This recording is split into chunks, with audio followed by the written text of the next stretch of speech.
श्री ज्वालाजी वेद विद्यालय की ओर से मैं आचार्य अवंतिराज उपाध्याय आप सभी को स्वागत करता हूं इस यूट्यूब चैनल पर।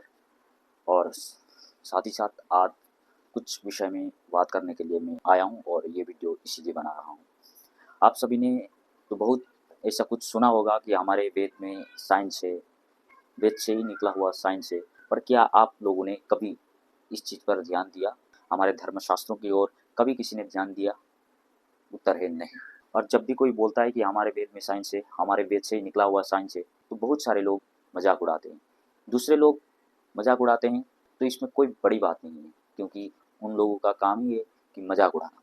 पर जब सनातनी हिंदू होकर ही अपने वेद, अपने धर्मशास्त्र का जब मजाक उड़ाता है, बहुत दर्द होता है, बहुत बुरा लगता है। इसी विषय में मैं आज उपस्थित हूँ। इस वीडियो के जरिए मैं कुछ बात बताने आया हूँ कि हमारे वेद में भी साइंस है, हमारे वेद से ही निकला हुआ साइंस है, और बहुत सारे ऐसे चीज़ें हमारे वेद में जो बहुत सारे लोग नहीं जानते हैं। पर और बीच में ही कोई आके बोलता है कि हमारे वेद में साइंस है, कि हमारे वेद में ये लिखा है, ये जो अब बन रहा है, ये जो इसकी खोज इसने की, ये हजारों साल पहले हमारे ऋषि महर्षियों ने बहुत साल पहले ही खोज की थी। तो ये लोग मजाक उड़ाते हैं, अपने ही लोग मजाक उड़ाते हैं। तो इसी वीडियो पे आज चर्चा करेंगे कि क्या हमारे वेद में कुछ ऐसा लिखा है जो साइंस जो कहता है, क्या हमारे वेद में भी ऐसा कुछ लिखा है? तो चलिए इसी विषय पे हम बात करने वाले हैं। सबसे पहले आज एक वीडियो बना रहे हैं कि आज जल यानी कि पानी कैसे बनती है।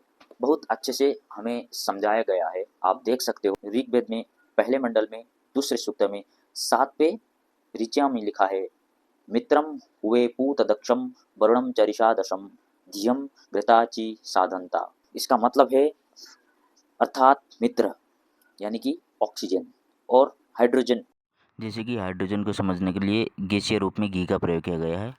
एवं वरुणम और वरुण हाइड्रोजन के मिलने से यानी कि बिजली का तरंग प्रभावित होने से उससे क्या बनता है? जल का निर्माण होता है, उससे जल बनता है। जो जल बनने का प्रक्रिया है, उससे हाइड्रोजन और ऑक्सीजन जब मिलता है, उसके बीच में से कुछ ऐसे गैसीय पदार्थ कुछ निकलते हैं, उससे बनता है जल। मतलब H2 और O2 मिलने से क्या होता है? H2O होता है। तो ये मिलने से क्या होता है? जल का निर्माण होता है। यह हमारे ऋग्वेद में कहा गया है।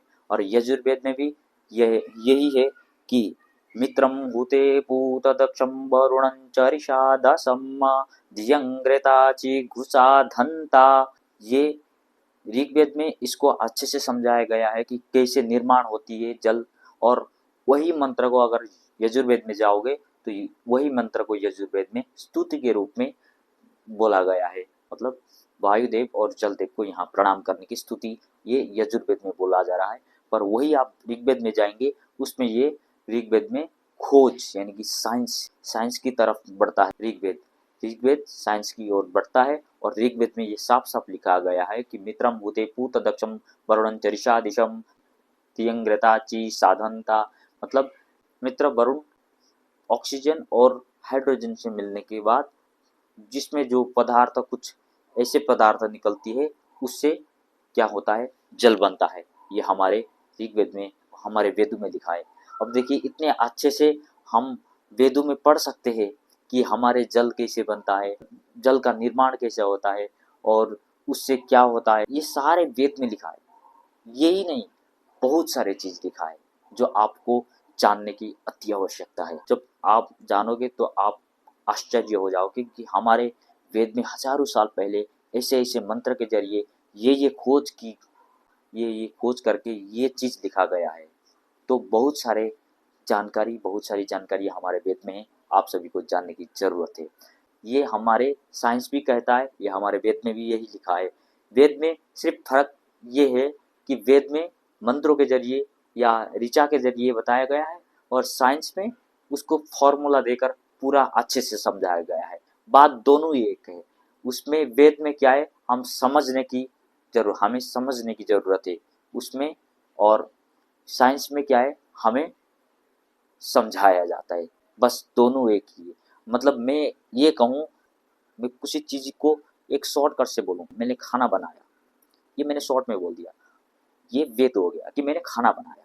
अब साइंस क्या करता है, मैंने खाना इस तरह का बनाया, वो उसको खरीद के लेके आया, उसको उधर से लेके आया, मैंने उसको धुलाया, उसके बाद उसको काटा, उसके बाद सब कुछ तैयार किया, मसाला तैयार किया, तेल डाला, उसके बाद उसमें जीरा डाला, मसाला डाला, सब कुछ डाला, उसके बाद पकाया, उसके बाद ढका, उसके बाद ये सब्जी बनी, ये चीज़ बनी। साइंस ये कहता है, वेद सीधा सीधा कहता है कि ये यही है कि वेद सीधा कहता है, साइंस उसको समझा कर कहता है। हमारे वेद में भी सीधे ही लिख दिया है, हमारे वेद में ये नहीं कि नहीं लिखा है, हमारे वेद में लिख दिया है, पर साइंस उसी चीज को थोड़ा समझा कर पढ़ाता है, थोड़ा समझा कर बोलता है। बस दोनों अलग अलग नहीं है, साइंस अलग वेद अलग नहीं है। वेद और साइंस एक दूसरे के पूरक है।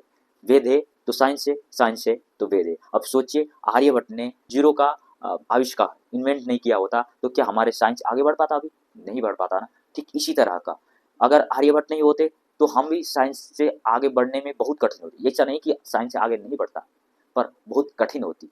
आर्यभट्ट नहीं होते तो हमारा साइंस आगे बढ़ने के लिए बहुत कठिन होता। ठीक उसी तरह वेद में भी इसी तरह है।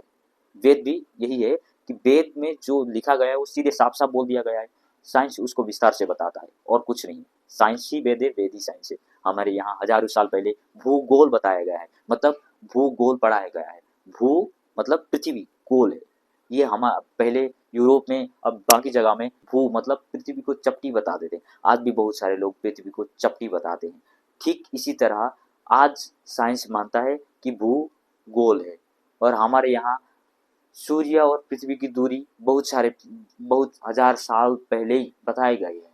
हनुमान चालीसा के जरिए आर्यभट्ट ने भी खुद बताया। ये ऐसा बहुत सारी चीज़ है, तो बाकी हम दूसरे वीडियो में चर्चा करेंगे। आज वीडियो इतने में हम ख़त्म कर रहे हैं। आप लोगों को ये वीडियो कैसे लगा, मिलते हैं अगली वीडियो पे। जय गुरुदेव।